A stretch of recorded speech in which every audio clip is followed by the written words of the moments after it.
परीक्षित ऐसी विभूति थे जो द्वापर में भी थे और कलयुग में भी।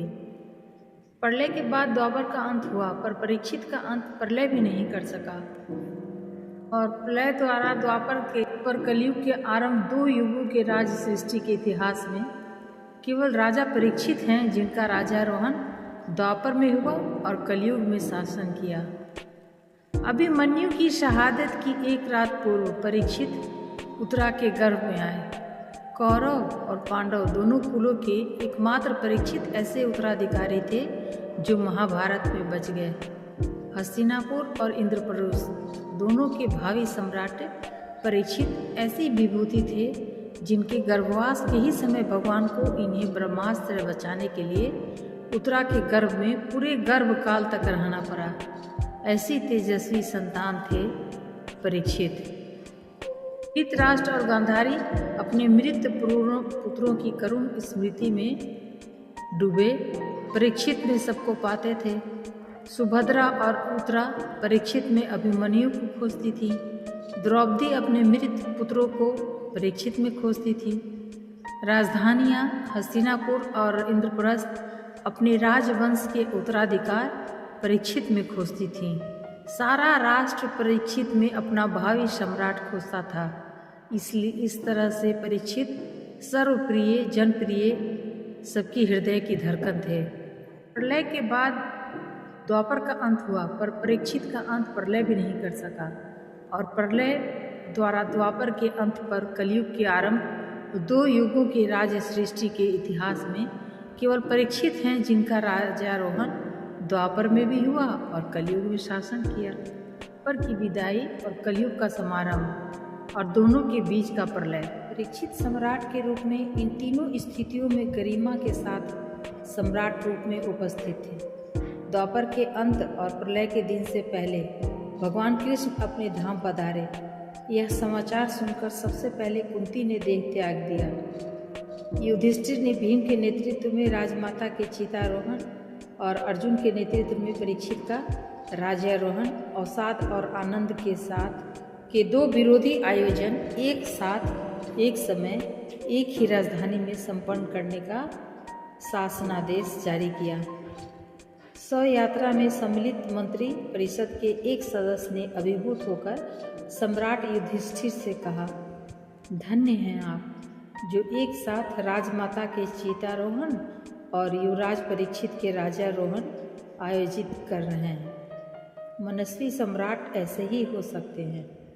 युधिष्ठिर ने कहा, नहीं, हमारे जैसा निकृष्ट कौन हो सकता है जो कृष्ण के स्वधाम जाने के बाद भी नियंजनों की तरह सांसारिक प्रपंचों के बोझ ढो रहा है।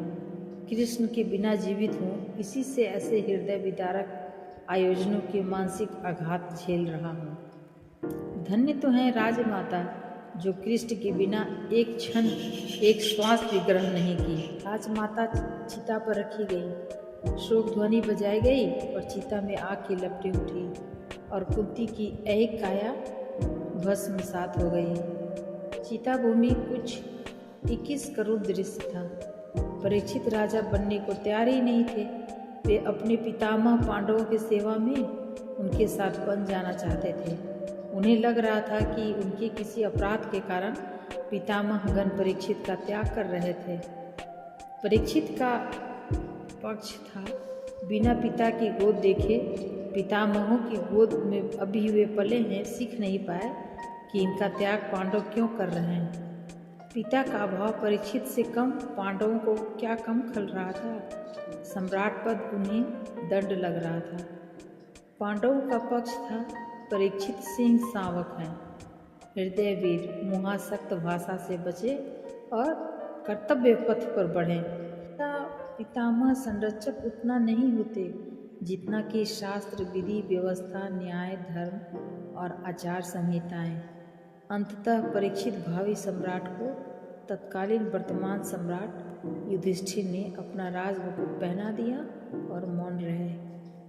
नए सम्राट का राज्यारोहण हुआ ही था कि 5 पांडव सदा सदा के लिए राजपाट छोड़कर निकल गए प्राणोत्सर्ग के लिए।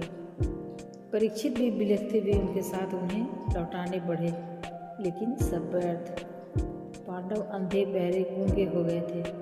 जनता का क्रंदन, परीक्षित के आंसू उन्हें लौटाने में असमर्थ सिद्ध हुए।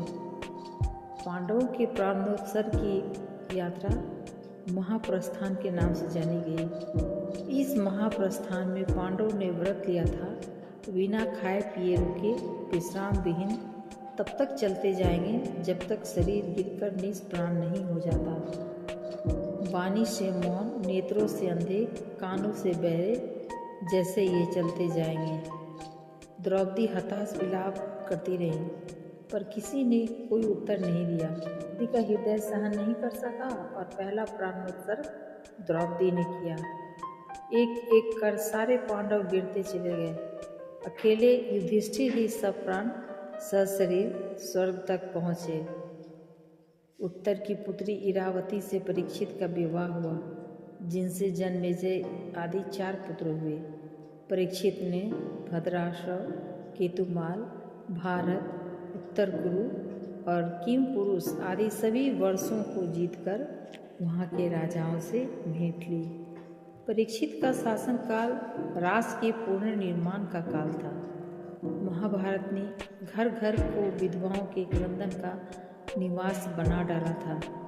परीक्षित जहाँ भी जाते सबके आंसू पूछते, पुनर्वास की समस्याएं सुलझाते, निजी सुख दुख के अवसर ही नहीं पाते थे। कलयुग के प्रदूषणों को देश निकाला दे दिया था। परीक्षित ने एक बार देखा कि एक राजवेशधारी सुदृढ़ हाथ में डंडा लेकर गाय बैल के युगल को पीटता जा रहा है, गाय बैल की जोड़ी को, जैसे वे दोनों अनाथ हों। बैल श्वेत रंग का एक पैर पर खड़ा कांपता डर से मलमूत्र त्याग कर रहा था। गाय भी उस शूद्र की ठोकरों से दीनहीन खड़ी थी। वृषभ के 4 चरण तप, पवित्रता, दया और सत्य थे। इन 4 चरणों में से गर्भ से तप, आसक्ति बच रहा था। परीक्षित तत्वज्ञ थे। उन्होंने कहा, आप वृषभ रूप में निश्चित ही धर्म है। परीक्षित अधर्म रूप राज चिन्हधारी को मारने के लिए तलवार उठाया तो उसने राजसी त्याग कर कहा, मैं कलयुग हूँ, मैं परीक्षित महाराज आपकी शरण हूँ। शरणागत वत्सल परीक्षित तत्वज्ञ थे। बोले, तुम्हें 4 स्थान देता हूँ, धूत, मद्यपान, स्त्री संग और हिंसा। कलयुग ने और स्थान मांगे तो परीक्षित एक स्थान फिर दिया, सुवर्ण यानी कि धन। परीक्षित अब दिग्विजय में निकल पड़े। वृषभ के 3 चरण परीक्षित ने जोड़ दिए थे। एक दिन राजमुकुट में कलयुग प्रवेश कर गया। परीक्षित उसके वश में मात्र मुकुट चरण की धारण के चलते मस्तिष्क और विचार के क्षेत्र में आकर शिकार खेलने गहल बनवे प्रवेश। प्यास और थकान से चूर्ण राजा परीक्षित ने एक आश्रम देखा। यह आश्रम था महर्षि शमीक का।